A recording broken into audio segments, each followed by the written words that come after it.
I just experienced many symptoms of post-traumatic stress disorder, PTSD, and I thought it was just uniquely me. Boys are sexually abused in vast numbers and vastly more frequently than as a society we're recognizing. I was absolutely amazed that in fact it was so common among sexual abuse survivors of feeling alone or feeling it was only you. I know that childhood rape separated me from my spirit. I thought I was broken most of my life. I struggled, fought, cried, prayed, and meditated my way back to me. While he was raping me, I felt like I left my body because I thought I was gonna die. So I wasn't present there, and actually I had agreed to die at that point. My grandmother just died last year, but she took me from my mom for about 3 months. And I don't think I would have lived if my grandmother hadn't done that. Like, she nurtured me and sheltered me and brought me back to myself. Because of my upbringing and just the pride that was instilled with me, I was able to continue to do so many successful things. I graduated from UC Berkeley. I'm a teacher. I've taught for 14 years. I've motivated many young people to be their greatest selves. And even throughout my pain, I was still able to help other people work through their own shame and guilt and even denial about childhood sexual abuse. He must have had my head on a pillow because I was suffocating. And it's not something that should be a secret. I was 13 when the abuse first started, and he abused me several times a week for several years, all over this country, and even on a trip to Europe. He began to take the same interest and do the same things with my younger brother, and that concerned me. And it definitely galvanized my absolute determination to send a message, to speak a truth, to help another survivor, without a doubt.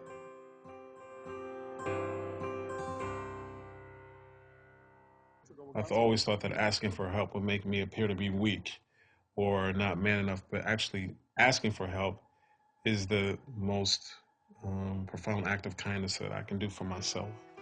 There are so few men who've been abused who are getting help. It's tragic. It means there's so much more suffering than there needs to be.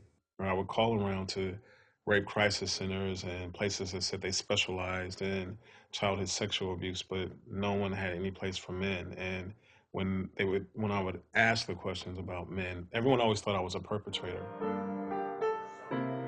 A major part of my healing process has been in fellowshipping with other men, and trusting, and being able to be vulnerable and to be close and not feel like I was under threat or that anyone would take anything from me.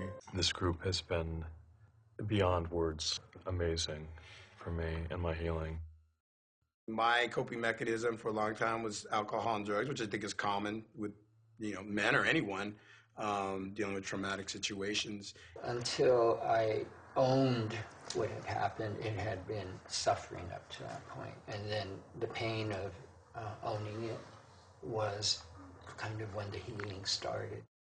I've had a lot of people ask me if I'm gay because of the rape. Rape is about power and control, and it's not about sexuality.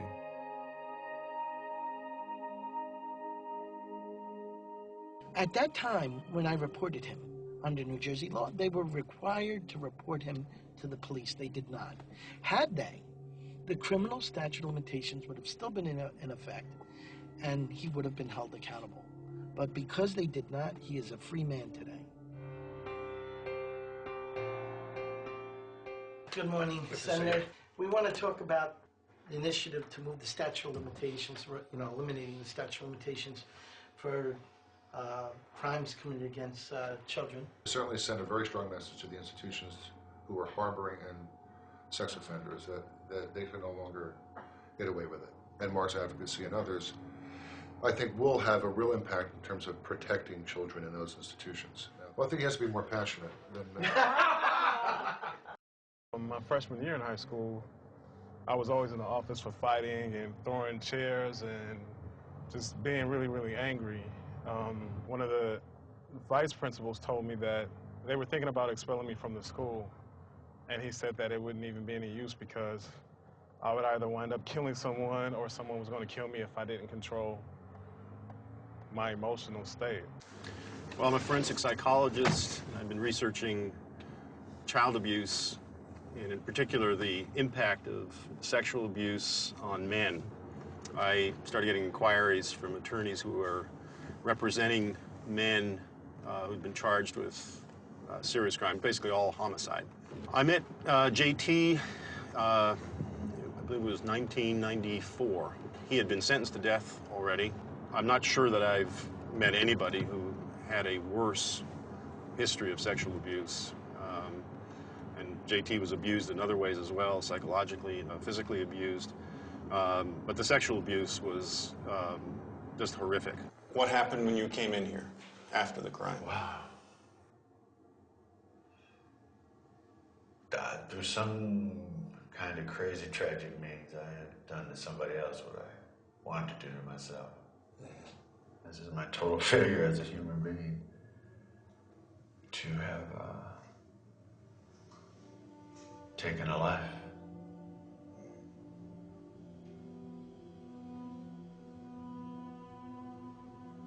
That's hard. I don't need no more than that, believe me. It's crushing. I think there's a lot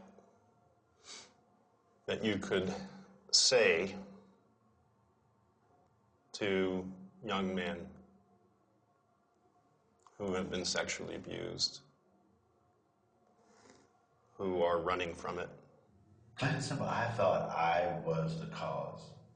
The reason why these people were sexually abusing you. Yeah, I thought I was the cause. One of the main reasons that I do this work is that I was abused when I was a kid.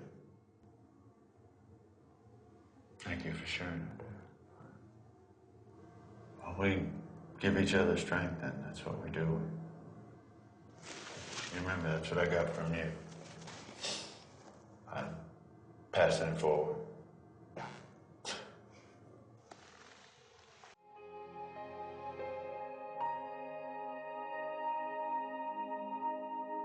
Things normal men experience, whether it be intimacy with their own spouse or partner, whatever it is, it's very different for that survivor.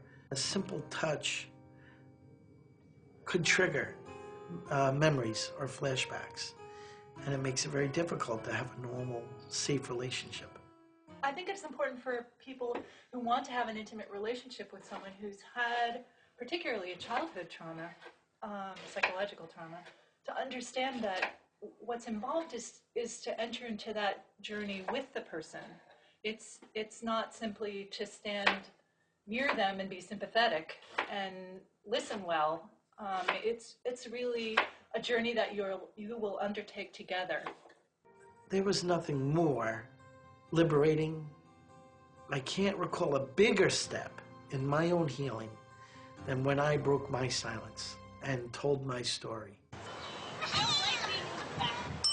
And when you learn to hope and trust and understand it's okay to be able to express yourself, even if it's something simple like playing with your kids. I know now that if a child would talk to me about it, I know what to do, and I know the tools that I have in place. But I think if a child talks to an adult about it, it's their responsibility to get help. I've taken my life back, and I recognize it for what it is, and it was not something I did.